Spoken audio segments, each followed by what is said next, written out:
Imagine your infant child suddenly started talking about piloting warplanes and people dying in balls of flames. Imagine if the kid, only 3 years of age, then mentioned the actual names of the people he'd flown with during the war. You'd likely feel a bit unsettled. Or how would it feel if your child woke up screaming in the middle of the night? For many nights and many weeks, they started rambling about being some Hollywood director from times past. Incredibly, both of these things happened to parents in the US not that long ago. The two kids joined a long list of children who have claimed to have had past lives. And what's fascinating, the children often make a good case. Today, you're going to hear a few more incredible cases of kids that convinced people they used to be another person. To your everyday skeptic, such cases might sound dubious. But before you turn away, you ought to know that thousands of cases of kids who've claimed to have been someone else in another life have been investigated. And we don't mean by online mystics who will tell you for $9.99 how your Aunt Barbara is doing in heaven.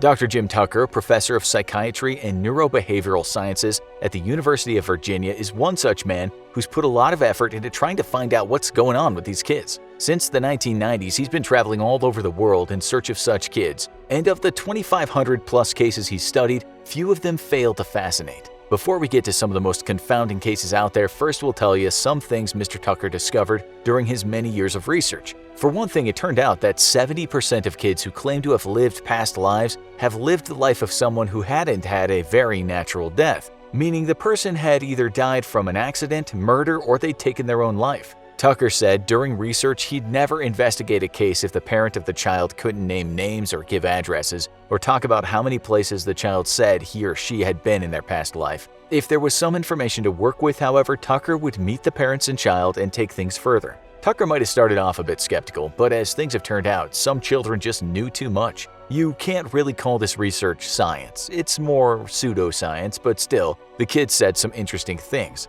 They knew who they dated in their past life. They knew what their past wife had loved to do on Sundays. They knew how their past house was decorated, and they talked about the pet dog they so dearly loved. Usually, none of the information was something you could find out online or even in a book. What's also quite interesting, and maybe more convincing in the case for reincarnation, is the fact that most of the kids who claim to have lived past lives are only 2 to 4 years old. In other words, they're not quite at the stage of life where they want to manipulate people. They're also arguably too young to be making up strange stories about people long dead. Let's now look at some of the cases, and later on you can make your own mind up about the validity of the kids' stories. We're going to start with an American kid. What's good about Western cases is they're less frequent in those countries than in parts of Asia where many people believe in reincarnation. As it stands, according to Pew Research, only around 33% of American adults believe a person can come back to life as another person or being. In the UK, some studies have shown 29% of people believe in reincarnation, and in the rest of Europe, the numbers weren't far off.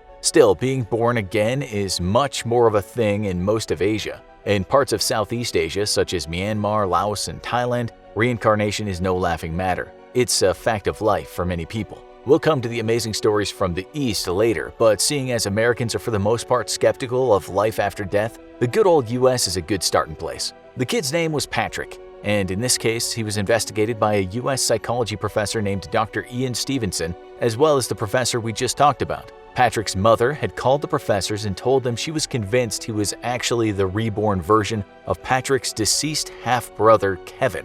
After some more chatting on the phone, the professors took off to the Midwest to talk in detail to the child and mother. They started with the mother. She told them that Kevin was born 14 years before Patrick. He seemed healthy at first, but just before he was 1.5 years old, he developed a strange limp. After a few tests at the hospital, it seemed Kevin was okay, but then, when he fell and broke a leg 2 days later, his mother started to become very worried. She was right to be concerned because as time went on, the doctors discovered that the boy had a form of cancer. One of the areas where he was most affected was his left eye. Kevin began a treatment of chemotherapy and radiation therapy, and after the 10th day in the hospital, he was sent home. This was all very unpleasant, but given the boy's young age, he seemed to smile and laugh as he had always done. 6 months later, he was rushed to the hospital with bleeding gums. Cancer had spread to his bone marrow. Doctors all but said his case was terminal. There was nothing they could do, although he did receive a blood transfusion. He died just a few days later. The mother married again and had another child, but the relationship didn't work out, and some years later she had another child with another man. That child was named Jason. Soon after, she had a fourth child, and his name was Patrick. The mother said as soon as she held Patrick, she just knew he was somehow connected to her first son. The two babies looked similar, even though they had different fathers. Not only that, she soon discovered that Patrick had a problem with his left eye. The diagnosis was a corneal leucoma, a condition that can make it hard to see. In fact, the kid was pretty much blind in that left eye, as his deceased half-brother had been at the end of his short life. The conditions were not in the same ballpark at all, but blindness in one eye was the same symptom. Not only that, Patrick had a lump on his neck in the same place that his brother had a lump on his neck. It wasn't cancer, just a harmless nodule. But for the mother, these things were just too strange to be true. Things got even weirder when the mother found a kind of dark spot on Patrick's neck in the same place where his brother had a scar from tubes being inserted there. This was a sad story the professors were listening to, but nonetheless they checked the deceased son's medical records. They also checked the body of Patrick, of course, and it all rang true. There were indeed some strange coincidences. What was perhaps freakier is that when Patrick was able to walk, he walked with a limp just as his brother had. When the professors met him, he was already 5 years old, but he still had that unusual limp, even though medically his legs and gait should have been fine. Patrick looked like Kevin. He had a lump and a mark where Kevin had. He limped like Kevin. Okay, so what about Patrick's mind? Did he think he was his dead brother? Well, when he was 4 years old, he started asking his mother if he could go to the other house. He asked again and again to go to this place, a house where he'd once lived. He described it as a chocolate and orange house. His mother, of course, had changed houses as well as husband since her first child had died. Then one day, he asked his mom if he could recall the day he had surgery. At first, she told Patrick that he was healthy and he'd never had surgery, at which point the young boy pointed to his ear, a place where the deceased boy had once had a tumor.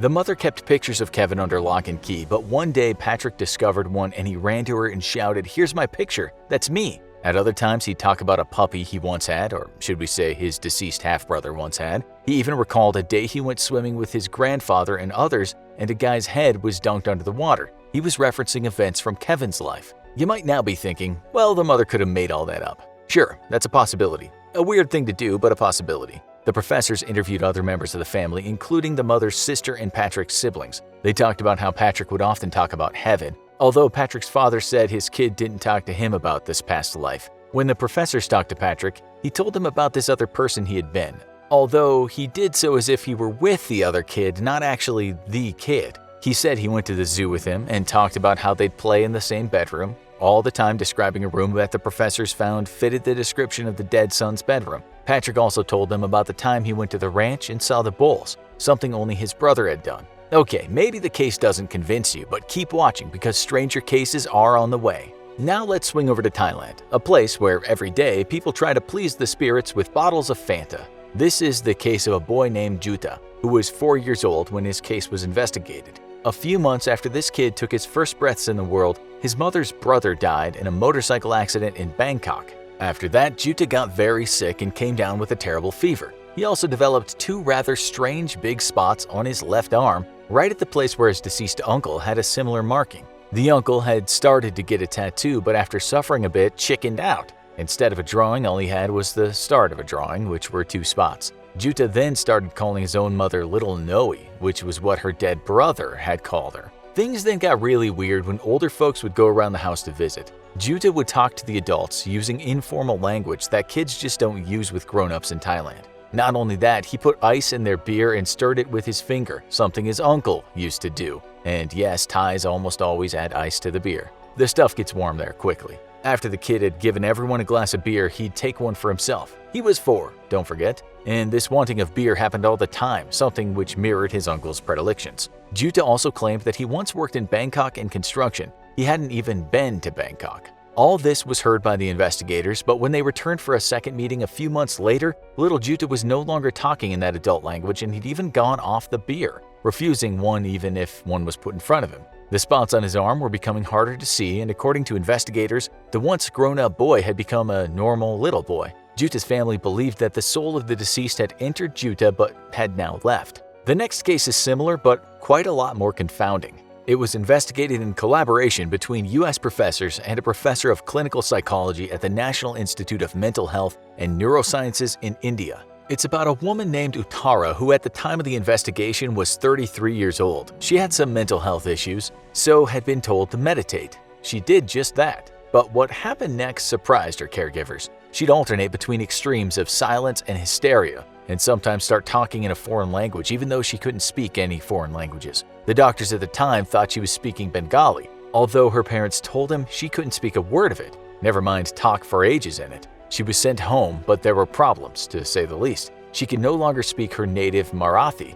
and instead used her new language, something her parents did not understand at all. Bengali speakers came to the rescue, and they soon told her parents that their daughter was now claiming to be someone called Sharada. It seems Sharada thought she'd never even left Bengal. She didn't recognize people or things around her. It was as if her world was alien to her. In fact, she didn't even know what modern appliances were, like she was living in a time long before such things existed. After a few weeks in this state, Uttara came back. During the investigation, it was revealed that Sharada would make an appearance for a couple of days for a total of 23 times over a few years, each time forgetting who her family was and not understanding how something like a TV worked. Over time, details were collected when Sharada came around. She described the village where she lived in West Bengal, and she described her family and friends. It turned out that she thought she was living in the 18th century. What shocked the researchers is that when they searched for the names of Sharada's alleged father and 6 brothers, they'd all lived in West Bengal in the 18th century in a village like the one Sharada had described.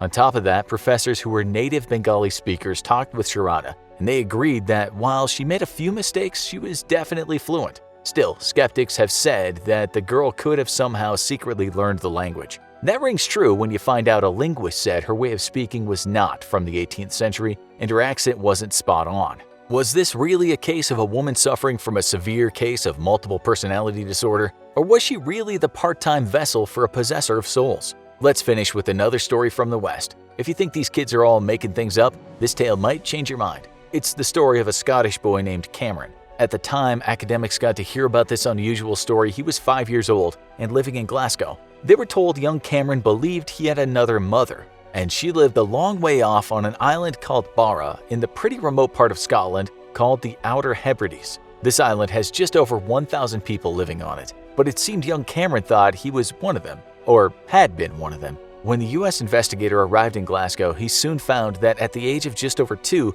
Cameron kept asking his mother if they could go to Barra. He seemed obsessed with the place. In nursery school, he'd just walk around all day saying, "I want to go to Barra." So far, there's nothing wrong with that. Maybe he saw a beautiful Barra on TV and he liked the idea of looking for dolphins and whales, which you don't generally see in downtown Glasgow. But it was more than that. The kid talked in detail about his family in Barra. When he was asked about that family, Cameron said his father was named Shane Robertson. Apparently, the boy had been talking about this man from the age of 2.5. Unfortunately, it also emerged one day that Mr. Robertson had been out walking, slipped off a sidewalk, and fallen right in front of an oncoming car. That car, according to Cameron, was of a greenish hue or green and silver. His mother in Barra had long brown hair and it was cut short. He often cried for this woman, sometimes shocking the teachers at preschool when he talked about her. Cameron said he also had 3 brothers and 3 sisters, and one of the sisters was named Lindsay, although he couldn't recall all the other names. He said they lived in a big white house and it had lots of bathrooms, so Cameron's Barra family were obviously not short of cash. That house, he said, had lots of boxes outside it. Okay, so we're talking about a really remote place here, an island that can't be too hard to investigate in terms of what families lived there. We're also talking about a wealthy family, likely not your regular fishing family. Cameron gave even more information than that. He said he loved to swim in rock pools and went to the beach a lot. He also said he had a black dog with a white stripe down its chest, and the family would often play with it. He even described using one of those black rotary dial phones. Those things were around most of the 20th century, but you didn't see many of them by 1990. Definitely not in Scotland anyway. What's also important is that Cameron said he often watched planes come into land on the beaches of Barra. Now, Cameron never said he became an adult on Barra, but he also didn't mention anything about his own death. He used to often say that he'd merely fallen through into his new mommy's tummy. He said that one minute he was in Barra and the next minute he was growing up in Glasgow. There, he had an older brother who, not surprisingly, soon got tired of hearing about Barra. Everyone who talked to Cameron soon realized he was obsessed. When the researchers talked to him, he wasn't the slightest bit shy as other kids had been during their research. He regaled them with tales of living on Barra, how he loved picking apples and hunting for crabs that always nipped him. He told about his father's black spiky hair, and he said those boxes outside his house he'd mentioned before were full of fish. In conclusion, he said when he was 4, he just fell out of bed, went down a hole, and appeared in his new mom's womb, although he called it a tummy. Okay, so the researchers were now loaded with information, and all they had to do was go to this tiny island and look around. They didn't go alone. They took Cameron and the family. The researchers were both excited but also apprehensive, since some things Cameron had told them didn't match up with some things the mother had said. For instance, he told her the house had stairs, but he told the researchers it was a one-story abode. It's important to note, though, that he first talked about these places just after turning 2, and when the researchers arrived, he was 5. Nonetheless, the professors talked to Cameron's uncle and friends of his mother, and they said his stories were always the same. Maybe he had stage fright now since the camera was turned on him. The only thing to do was set off. They landed there on the beach, which was the landing strip for a very small airport. As soon as the plane opened its doors and young Cameron was blasted by the fresh sea air, he was smiling from ear to ear. It was good to be home, he said. Still, at first, it was hard for the researchers to tell if he really knew the place. It wasn't as if he was still bumping into old friends and marching off to the nearest sweet shop. The team started asking around about a family that sounded like the one Cameron had talked about so effusively. A local historian said since there were so few accidental deaths on the island, he knew about them all. He had all the records going back to a time that seemed applicable to Cameron's descriptions of the island. Only one guy was killed by a vehicle, but the vehicle was a bus and the man wasn't called Robertson. This happened in the early 1950s. The historian also said that he knew of no Shane Robertsons, and while Robertson is a pretty common name in Scotland, there hadn't been so many on Barra. There was one Robertson family there at the moment, but they'd moved there recently.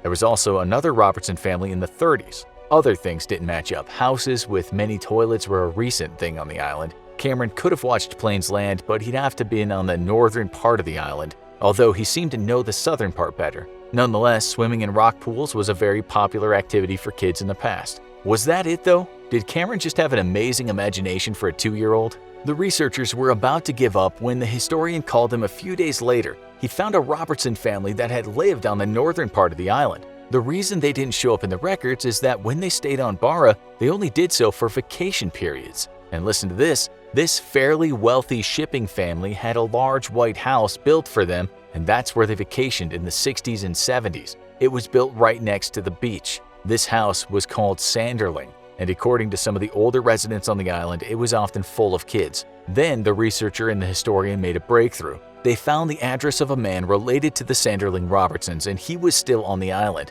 albeit living in a secluded place. They soon arrived at his house with trepidity and excitement and banged on the door. No answer. The team was about to leave when an old man walked out into the blistering wind and pouring rain, shouting, "I don't know anything, I don't know anything." The cold gust howled as the man retreated back to his house. The researchers knew they would likely not find any more evidence that Cameron, the Glaswegian, had once lived in this rugged island. Cameron was brought to the Sanderling though, and at first the place seemed to mesmerize him, and then he just looked very sad. He walked around the house as if he knew every part of it, and then at one point just stopped and ran to embrace his mother's legs. This is actually what often happens when these kids who claim to have lived past lives are confronted with their past. It emotionally devastates them to be back where they were, or think they were before. Now, you need to watch part 1 if you didn't see it, Kids Who Remember Their Past Lives, or have a look at this.